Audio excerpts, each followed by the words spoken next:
Ada orang ngomongnya celekat-celekit, ngomong gak enak, merendahkan orang lain. Ini ada yang perlu dicermati dulu begini. Siapa yang direndahkan? Itulah pertanyaannya. Kalau yang direndahkan adalah aku diejek sama dia, aku diolok sama dia, aku direndahkan sama dia. Sah kita mengingatkan dia, sah. Nasihati dia sah-sah saja. Ternyata dia masih saja tetap seperti itu. Lalu bagaimana? Kalau dia tidak bisa tenang, maka kita cukup menjaga hati kita, kita menenangkan diri bahasanya aku tidak seperti yang diomongkan. Kenapa pusing? Bahkan membela diri sendiri juga susah, itu adalah termasuk beban juga dalam diri kita menjadi orang yang gampang tidak terimaan. Direndahkan sedikit seolah kayak kiamat tiba. Bisa saja karena kita menjadi orang yang sombong. Padahal dianya ngeceknya nggak seberapa amat, tapi kita seperti waduh dihancurin amat. Berarti yang kotor kita dong. Bahkan bisa jadi dia tidak sengaja mengejek, bahkan bukan mengejek, kitanya sensitif. Kitanya gampang tersinggung. Jadi kita cermati dulu apakah betul ngomong begitu kita sudah tersinggung. Ditanya, kamu kemana, lama tidak kelihatan?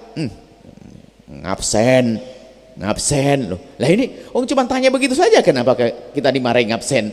Lah ini kan sensitif, ini juga agak benar. Makanya kalau kalian lihat orang ngomongannya kotor gak enak, ini menurut siapa dulu? Menurut aku yang diajak belum tentu. Bisa jadi omongannya biasa, hanya karena saya sensitif menganggap dia jelek jadi gampang tersinggung. Jadi kalau urusan aku dengan dia mungkin sangat mudah. Kalau memang dia benar ngomong jelek, Imam Ghazali mengajari kalau ada orang ngomongin jelekin kamu, ngerendahin kamu pandang dengan akalmu dulu, tidak pakai hati dulu. Akalmu suruh ngomong, kamu seperti yang diomongin dia atau tidak? Enggak, aku tidak kayak omongan dia. Loh, kalau kamu tidak kayak omongan dia kan sudah enak, kamu tidak kayak dia, terus kenapa pusing kamu? Iya sih. Yang kedua, kalau kamu benar seperti omongan dia, iya sih, saya benar omongan dia benar. Kalau benar ya sudah, kamu marah juga, kamu jelek kayak di omongannya dia. Loh, kata Imam Ghazali, kok enak banget. Begitu menata, pakai akalnya. Kalau memang omongannya benar, ya tinggal berbenah saja, lumayan. Kata Imam Ghazali, kalau ingin berbenah, jika kau tergolong orang yang egois, tidak bisa melihat kekurangan diri, dinasihati teman pun juga nggak bisa, makanya apa nggak berani temannya, maka ketahuilah kalau kamu ingin berbenah, lihat apa kata musuhmu. Wah, ini yang ketiga. Sebab musuh itu mencari kesalahan kita dari lama, lumayan sudah dicarikan, tinggal kita berbenah saja. Kamu dasar begini-begini. Oh benar juga, alhamdulillah, makasih. Kan gitu saja.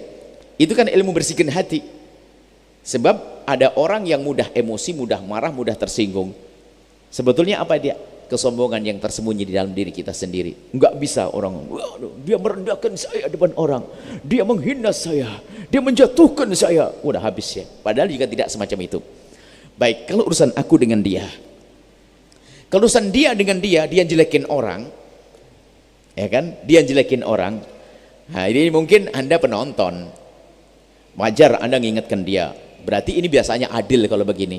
Orang lain pun bukan saudara Anda, bukan ponakan Anda, orang lain dengan orang lain. Nah ini bisa melihat keadilan ini. Ini benar-benar kita ini. Kalau memang seperti itu, wajib Anda memberikan nasihat. Memberikan nasihat, cukup. Sampai ya tidak ada batasnya. Selagi Anda mampu, nasihati dia.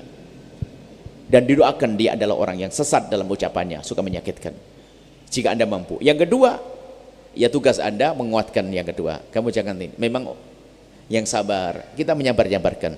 Lah tugas kita seperti itu, bagian kita. Ini manusia nggak bisa, bukan robot langsung dibatikan on off-nya, diem, nggak bisa. Kalau robot kan dia robotnya cimaki, kau dasar gini-gini, diem, selesai. Nggak bisa, dia bukan robot, dia manusia, dia punya emosi. Dan kita juga tidak tahu kenapa kok dia jadi seperti itu. Bisa jadi orang itu telah membuat permasalahan sebelumnya, lalu dia dendam. Berarti dia membuat. Nah ini perhidupan manusia. Maka nanti ada ilmu bagaimana kita menjaga diri kita agar kita tidak terjerumus di dalam kesalahan-kesalahan orang yang kita sebetulnya jauh dari kesalahan itu. Cuman karena emosi kita ingin membela, kita menjadi salah dalam melangkah membelanya. Kita ikut-ikut marah, ikut-ikut emosi. Nah ini nanti dipelajari ilmu namanya ilmu tasawuf tadi. Ilmu tasawuf itu menjadi orang kebal di saat dicaci maki, membela diri oke, tapi tidak pakai marah. Kita dicaci di Allah, kita jelaskan, aku udah seperti itu bang, mohon maaf ini mbak, ini, selesai. Dia nggak mau dengar, ya sudahlah selesai, nggak ada masalah. Dia tetap saudaraku, umat Nabi Muhammad. Tidak perlu jadi awas ya tak balas nanti. Oh nggak begitu. Di media teman-teman kan begitu. Kelas ustadz pun masuk begini nih.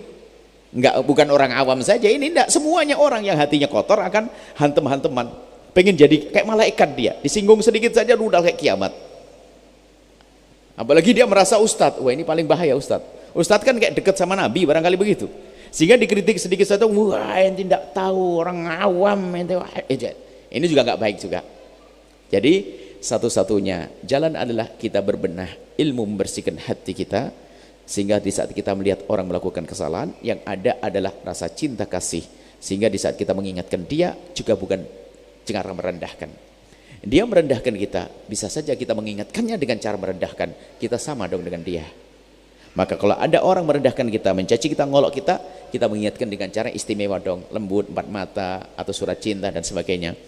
Adapun orang yang direndahkan, kita besarkan hatinya agar dia tabah, tidak punya reaksi negatif. Kurang lebih seperti itu. Dan itulah hidup perjuangan. Selagi masih di dunia, kita mungkin jadi dia, kita menjadi dia lain, kita menjadi diri kita. Mungkin kita menjadi yang mencaci, mungkin dia dicaci, mungkin kita menjadi juru damainya. Nah, tinggal pilih mana yang akan mulia. Maka yang harus kita pilih adalah, aku tidak boleh menjadi orang mencaci dan merendahkan. Oke, yang kedua, di saat aku dicaci dan di Allah, aku harus menjadi orang yang tabah. Di saat ada orang mencaci mengolok, saya akan menjadi juru damai di antara keduanya. Itulah yang harus Anda lakukan. Selesai.